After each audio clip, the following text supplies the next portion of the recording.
کچھ دور چل کر ہمیں پہلی بار ایسی جگہ دکھائی دی جہاں تیندوا لیٹا تھا۔ اس جگہ تیندوا گھاس میں ببول کے ایک بڑے درخت کے نیچے تکلیف سے کروٹیں بدلتا رہا تھا کہ خون کئی جگہ دکھائی دیا۔ کچھ نے اس جگہ کافی دیر لگائی اور خون کو چاٹا بھی۔ یہ بات مجھے عجیب سی لگی کہ عام کتے تیندوے سے دہشت زدہ رہتے ہیں۔ خوش قسمتی سے میں اس کتیا کو ساتھ لایا تھا۔ عجیب بات دیکھیں کہ اپنے پلوں کے کان کٹنے والے دیہاتی کو جب کہا جائے کہ زخمی تیندوے یا شیر کی تلاش میں مدد کے لیے کتیا بھیجو تو وہ اسے ظلم گردانتے ہوئے انکار کر دیتے ہیں۔ اب سوچئے کہ اگر یہ کتیا ساتھ نہ ہوتی تو ہم تیندوے کی تلاش میں ناکام رہتے کہ تیندوے کی علامات عام انسانی آنکھ سے اوجھل تھیں۔ جب ہم اس ڈھلوان سے اترنے لگے تو سبزہ کم ہوتا گیا اور زمین پتھریلی۔ پھر ہم اس جگہ پہنچے جہاں صرف چھوٹے بڑے پتھر بکھرے ہوئے تھے اور ڈھلوان ختم ہونے والی تھی۔ برسات میں پانی اس جگہ تک آتا ہوگا۔ یہاں سبزہ ختم ہونے کی وجہ سے تعقب کرنا آسان ہو گیا تھا۔ خون کے خشک دھبے یہاں جگہ جگہ دکھائی دے رہے تھے۔ اتنی دور تک بہنے والا خون کی مقدار سے ہم نے اندازہ لگایا کہ تیندوے کو گہرا زخم لگا ہے، اور عموماً ایسے زخموں میں جسم کی چربی کچھ دیر بعد گولی کے سوراخ کو بند کر دیتی ہے۔ ندی کی تہہ میں تھوڑا بہت پانی بہہ رہا تھا۔ اس جگہ تیندوے نے لیٹ کر پانی پیا اور یہاں ہمیں خون کے دو نشانات ملے، ایک پانی کے قریب تر اور دوسرا کچھ فاصلے پر۔ نسبتاً فاصلے پر موجود زیادہ خون تھا۔ مجھے حیرت ہوئی کہ میں نے رات ایک گولی چلائی تھی، تاہم جواب حیران کن تھا۔ یہاں شاید تیندوے نے اپنے خون پر پیر رکھا اور ایک پتھر پر واضح نشان چھوڑ گیا، جس سے اندازہ ہوا کہ اوسط جسامت کا شاید نر تیندوا ہے۔ ندی عبور کرتے ہوئے تیندوے کے پیر سے خون صاف ہو گیا تھا، مگر زخم سے نکلنے والے خون کی بوندیں دکھائی دیں۔ ندی عبور کر کے تیندوے نے اپنا رخ بدلا اور 200 گز تک پانی کے ساتھ چلتا رہا۔ پھر اس نے بائیں جانب مڑ کر مخالف سمت والی چڑھائی چڑھی۔ یہاں پتھروں کی جگہ سبزہ آتا گیا۔ جگہ جگہ ہمیں اونچی گھاس، خاردار جھاڑیاں، بانس اور دیگر درختوں سے گزرنا پڑا۔ تیندوا اوپر چڑھتا گیا اور کچھ ہمیں اس کے پیچھے اتنے آرام سے لے کر چلتی رہی جیسے وہ باقاعدہ ٹریننگ لے کر آئی ہو۔ آخر کار ہم ڈیکانی کوٹا سے انشتی تک جانے والی سڑک پر جا پہنچے۔ یہاں ہم 9ویں سنگ میل کے عین مخالف آن نکلے۔ اسی سڑک پر 5ویں سنگ میل پر میں نے اپنی کار چھوڑی تھی اور پیدل شیوانی پلی تک آیا تھا۔ رات کے دوران کئی بیل گاڑیاں سڑک سے گزری تھیں اور دھول کی وجہ سے تیندوے کی بو یکسر غائب ہو گئی تھی، تاہم سڑک عبور کر کے کچھ نے فوراً پیچھا شروع کیا۔ گھاس اور بانس کی جگہ بتدریج زیادہ خاردار جھاڑیاں لینے لگیں اور ہمارے کپڑے اور جسم پر جگہ جگہ اٹک جاتے۔ کئی جگہ تیندوا ان خاردار جھاڑیوں کے نیچے سے دبک کر گزرا تھا جہاں سے گزرنا ہمارے لیے ممکن نہ تھا۔ پھر بھی ہم رینگ رینگ کر گزرے۔ ایسے مقامات پر رائفل رکاوٹ بن جاتی ہے۔ میں کانٹوں اور جھاڑیوں پر لعنت بھیجتا ہوا چلتا رہا کہ کانٹے ہر جگہ چبھ رہے تھے۔ میرے ساتھیوں کی تکلیف کہیں کم تھی کہ انہوں نے نہ ہونے کے برابر تن ڈھانکا ہوا تھا۔ شاید ان کی جلد بہت سخت ہو، تاہم یہ بات یقینی ہے کہ ہمارے منہ سے نکلنے والی مغلظات ناقابل بیان تھی۔ لیکن کش کا واحد مسئلہ یہ تھا کہ اسے ہماری وجہ سے بہت سستی سے چلنا پڑ رہا تھا۔ اب یہ واضح ہو چکا تھا کہ تیندوے کا رخ آدھے میل دور واقع بڑی پہاڑی کی طرف تھا، جو کنڈو کٹائی نامی دیہات کے بعد تھی۔ یہ دیہات ڈنکانی کوٹا سے انشتی جانے والی سڑک کے 7ویں اور 8ویں سنگ میل کے درمیان آباد ہے۔ اس پہاڑی کی چوٹی پر چھوٹے بڑے کافی غار تھے۔ دقت یہ تھی کہ کئی غاروں کی چھت پر شہد کی مکھیوں کے بڑے بڑے چھتے بنے ہوئے تھے۔ اس سڑک پر اکا دکا سفر کرتے ہوئے میں نے ان چھتوں کو بہت بار دیکھا تھا۔ اب مجھے لگا کہ تیندوے کی ہلاکت اب بہت مشکل تر ہو گئی ہے۔ ان غاروں میں تیندوے کو تلاش کرنا بھوسے میں سے سوئی تلاش کرنے کے برابر ہے۔ اس کے علاوہ اگر غار میں شہد کے چھتے ہوتے تو مکھیاں اس کے بچاؤ کا کام کرتیں۔ یقین کیجئے کہ یہ مکھیاں بہت خوفناک ہوتی ہیں۔ خیر پیش قدمی جاری رہی اور جھاڑیاں کم ہوتی گئیں اور زمین دکھائی دینا شروع ہو گئی۔ تیندوے کی بو سیدھا پہاڑی کے اوپر کی سمت بڑھتی گئی اور ایک بڑے غار تک جا پہنچی۔ اس غار کے باہر کھڑے ہو کر ہم اندر لٹکے چھتے صاف دیکھ رہے تھے۔ ہر چھتا 1 گز لمبا اور 2 فٹ چوڑا تھا۔ اس کے علاوہ پرانے چھتے بھی لٹک رہے تھے اور ان سے ٹپکنے والا موم نیچے زمین پر ڈھیر بنا ہوا تھا۔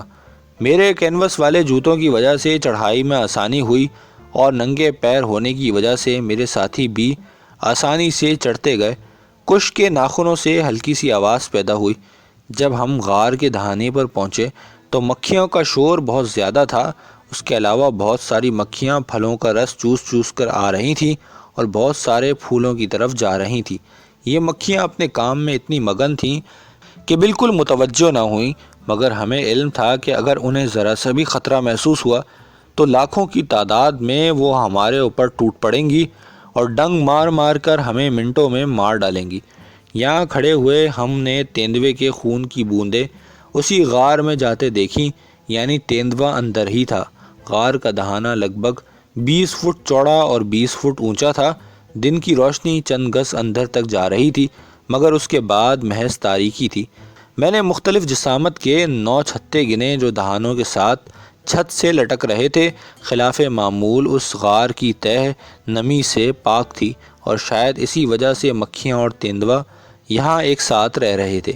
جانور ہوں یا حشرات، دونوں کو ہی نمی والی جگہیں پسند نہیں آتی۔ میں نے اپنے ساتھیوں کو سرگوشی کی کہ وہ غار کے اطراف میں اوپر کو چڑھ جائیں۔ ان کے نیچے کو پیش قدمی بیکار تھی کہ تیندوا نکلتے ہی سیدھا نیچے کو بھاگتا۔ اب میں اور کش اندر داخل ہوئے۔ اسی لمحے سے کش کو سامنے موجود خطرے کا احساس ہو گیا۔ اس کا حوصلہ جواب دے گیا اور وہ میرے پیروں میں چھپنے لگی۔ جتنی دور روشنی جا رہی تھی میں اتنا اندر گھسا۔ زیادہ سے زیادہ یہ فاصلہ 30 گز رہا ہوگا، پھر ہم رک گئے۔ چونکہ مجھے علم نہ تھا کہ تیندوا ایسی جگہ چھپ سکتا ہے تو میں اپنی ٹارچ نہیں لایا تھا، اور دو ہی باتیں ممکن تھیں، یا تو میں اس تیندوے کو باہر نکالتا یا پھر شیوانی پلی جا کر ٹارچ لاتا، اور اس دوران میرے ساتھی غار کی نگرانی کرتے۔ مجھے دوسری بات پر عمل کرنا چاہیے تھا۔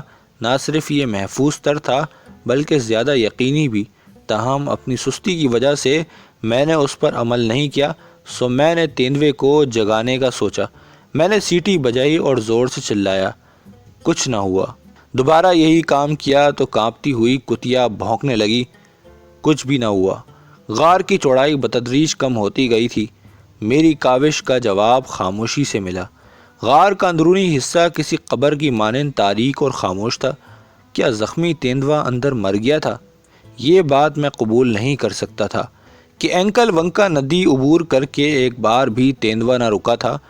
کیا وہ ہماری آمد سے قبل باہر نکل گیا ہوگا؟ ظاہر ہے ایسا ممکن تو تھا، مگر ایسی کوئی علامت نہ مل سکی۔ میں نے آس پاس دیکھا کہ کچھ پھینکنے کو مل جائے۔ میرے پیروں کے پاس ایک پتھر پڑا تھا۔ میں نے اسے بائیں ہاتھ سے اٹھایا اور وہ بھاری تھا۔ پیدائشی طور پر میں کام بائیں ہاتھ سے جبکہ گولی دائیں ہاتھ سے چلاتا ہوں، سو رائفل کو تیار حالت میں اٹھا کر میں نے بائیں ہاتھ سے پوری قوت سے پتھر غار کے اندر پھینکا۔ پتھر غار کی تاریکی میں گم ہو گیا۔ دور پتھر کے گرنے کی آواز میرے کانوں میں آئی۔ اگلے ہی لمحے تیندوے کے حملے کی غراہٹیں سنائی دیں اور تیندوا باہر کی جانب لپکا۔ چونکہ وہ سیاہ رنگ کا تھا سو جب تک روشنی میں نہ آتا مجھے دکھائی نہ دیتا۔ یہ فاصلہ محض 2 یا 3 گز دور ہوتا۔ میں نے گولی چلائی مگر اپنے زور میں تیندوا میری جانب بڑھا۔ میں نے دوسری گولی چلائی۔ غار کے محدود رقبے میں گولیوں کی آواز بہت بڑے دھماکے کی طرح محسوس ہوئی۔ اگلے لمحے جیسے قیامت برپا ہو گئی۔ شہد کی مکھیاں جو اب تک اپنے کام میں مگن تھیں اچانک اٹھیں اور انہوں نے حملہ کر دیا۔ دن کی روشنی جو غار کے دہانے سے آ رہی تھی اس پر بے شمار مکھیاں دکھائی دینے لگیں اور ان کا شور بہت زیادہ بڑھ گیا۔ ان سب نے مجھ پر حملہ کر دیا۔ میں نے مکھیوں کو مشتعل کر دیا تھا۔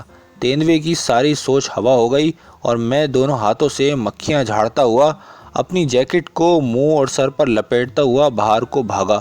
مکھیاں بہت بڑے ریلے کی شکل میں میرے ہاتھوں پر ڈنک مارنے لگیں۔ پھر جیکٹ میں گھس کر انہوں نے میری گردن، سر، چہرے اور قمیص کے اندر گھس کر کمر تک پہ بھی ڈنک مار دیے۔ ڈنک انتہائی تکلیف دہ تھے۔ میں پہاڑی پر سے پھسلتا ہوا نیچے کو اترا دور بھاگتے ہوئے۔ میں نے کش کو بھی درد سے چلاتے سنا۔ میں جتنا تیز بھاگ سکتا تھا بھاگا، مگر مکھیاں بہت زیادہ تھیں۔ مجھے جاپانی خودکش بمبار یاد آنے لگے جو اپنے ہوائی جہاز کو دشمن پر گرا دیتے تھے۔ اسی طرح جو مکھیاں بھی مجھے ڈنک مارتیں وہ اپنے ڈنک وہیں چھوڑ دیتیں اور زخم کے نتیجے میں خود مر جاتیں۔ شہد کی مکھیوں کے ڈنک کچھ ایسے ہوتے ہیں کہ انہیں وہ خود نہیں نکال پاتی اور نتیجتاً ان کے جسم پر زخم بن جاتا ہے جو ان کے لیے بہت مہلک ہوتا ہے۔ زہر کی تیلی ڈنک کے ساتھ شکار میں رہ جاتی ہے۔ میں نیچے دامن تک پہنچا مگر مکھیوں نے پیچھا نہ چھوڑا۔ مجبوری میں رینگتا ہوا خاردار جھاڑیوں کے نیچے گھس گیا۔ ساری عمر میں نے اس قسم کی جھاڑی کو لعنت سمجھا تھا مگر آج مجھے اپنی رائے سے رجوع کرنا پڑا۔ ان جھاڑیوں نے میری زندگی بچا لی تھی۔ مکھیاں محض اڑتے ہوئے حملہ کر سکتی ہیں۔ اپنی تمام تر عقلمندی کے باوجود مکھیاں یہ نہیں سوچ سکتی تھیں کہ وہ زمین پر چلتے ہوئے جھاڑیوں میں گھس کر مجھے ڈنک مارتیں۔ ان کا کام اڑنا، غوطہ لگانا، ڈنک مارنا اور مر جانا ہے۔ جھاڑی کی بناوٹ اس طرح کی ہے کہ مکھیاں اڑتے ہوئے اندر نہیں گھس سکتیں۔ اس طرح میں یقینی موت سے بچ گیا۔ چاہے میں جتنا تیز بھاگتا مکھیوں سے آگے نہیں نکل سکتا تھا اور وہ ہزاروں کی تعداد میں ڈنک مارتیں۔ تمام کے تمام 9 چھتے اب اڑ رہے تھے اور فضا ان کی آواز سے کانپ رہی تھی۔ میں جھاڑیوں کے نیچے چھپا اور محفوظ تھا۔ تقریباً 2 گھنٹے بعد جا کر مکھیاں آرام سے بیٹھنے لگیں۔ مجھ پر غنودگی طاری ہونے لگی اور اگر ڈنک کی تکلیف نہ ہوتی تو میں سو جاتا۔ ہر ڈنک سے جیسے آگ نکل رہی تھی۔ سہ پہر 3 بجے میں باہر نکل سکا اور سڑک پر پہنچ کر کنڈو کوٹی گاؤں کا رخ کیا۔ میرے تینوں ساتھی وہاں موجود تھے۔ مکھیوں نے ان پر توجہ نہیں دی تھی۔ مکھیوں کی پوری توجہ غالباً بھاگتے ہوئے جسموں پر ہوتی ہے، یعنی مجھ پر اور کش پر۔ وہ بیچاری بھی ان لوگوں کے ساتھ وہاں آ گئی تھی اور مجھے یقین ہے کہ تیندوے کو بھی کافی ڈنک لگے ہوں گے۔ پھر ہم سب چل کر کار تک پہنچے۔ کار میں بیٹھ کر ہم ڈینکانی کوٹا پہنچے جہاں لوکل فنڈ اسپتال اور ڈسپنسری سے ہم نے جا کر ڈاکٹر کو اٹھایا۔ وہ ہمیں اسپتال لے گیا اور پھر چمٹی کی مدد سے ایک ایک کر کے اس نے کش میں سے اور مجھ سے ڈنک نکالے۔ کش کو 19 اور مجھے 41 ڈنک لگے تھے۔ پھر ڈاکٹر نے ہمارے زخموں پر امونیا لگایا۔ رات ہم نے ڈینکانی کوٹا کے فارسٹ بنگلے میں گزاری۔ لوہے کے پلنگوں پر گدے نہیں تھے، سو میں نے رات کو کرسی پر نیم دراز حالت میں، جبکہ میرے ساتھی اور کش برآمدے میں فرش پر سو گئے۔ پھر مجھ پر بخار اور کمزوری کا حملہ ہوا اور کش کی حالت بھی زیادہ بہتر نہ تھی۔ اس کی منمناہٹ سنائی دیتی تھی۔ میری گردن، چہرے اور ہاتھ سوجے ہوئے تھے۔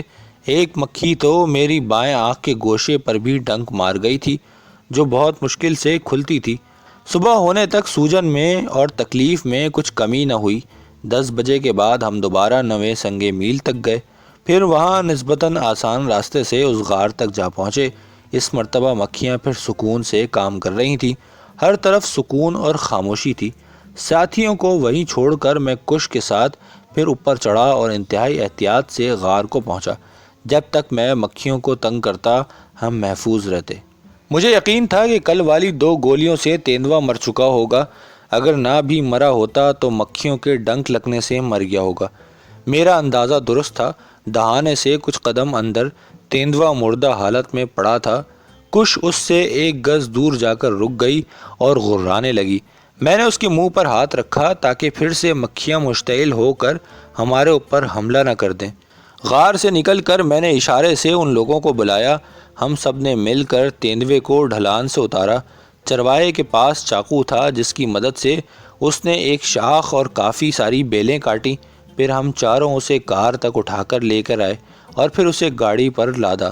ڈینکانی کوٹا کے فارسٹ بنگلے پر پہنچ کر میں نے کھال اتاری۔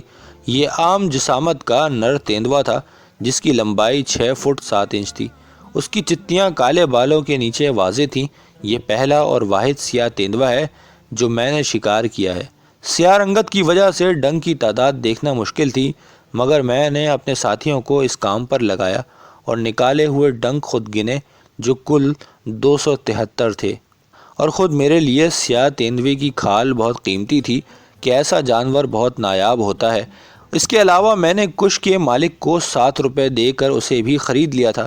اب یہ بتانا رہ گیا ہے کہ تیندوے نے جب پانی پیا تو اس وقت زخم کے 2 نشان دکھائی دیے تھے، ایک سے زیادہ جبکہ دوسرے سے کم خون بہا تھا، حالانکہ میں نے صرف 1 گولی چلائی تھی۔ میری چلائی ہوئی گولی جو آنکھوں کے بیچ لگنی تھی، کنپٹی کے پیچھے کان پر گہری خراش ڈالتی ہوئی پیٹ میں جا لگی تھی۔ دوسرے زخم سے زیادہ خون بہا تھا۔ پہلا زخم سطحی تھا، شاید اس وقت تیندوا بالکل سیدھا نہ تھا اور جسٹ لگانے ہی والا تھا کہ میں نے گولی چلائی تھی۔ غار میں 2 گولیاں چلائی تھیں، جن میں سے پہلی گولی سینے پر لگی اور دوسری گولی اس کے کھلے منہ سے ہوتی ہوئی اس کی گدی سے باہر نکل گئی۔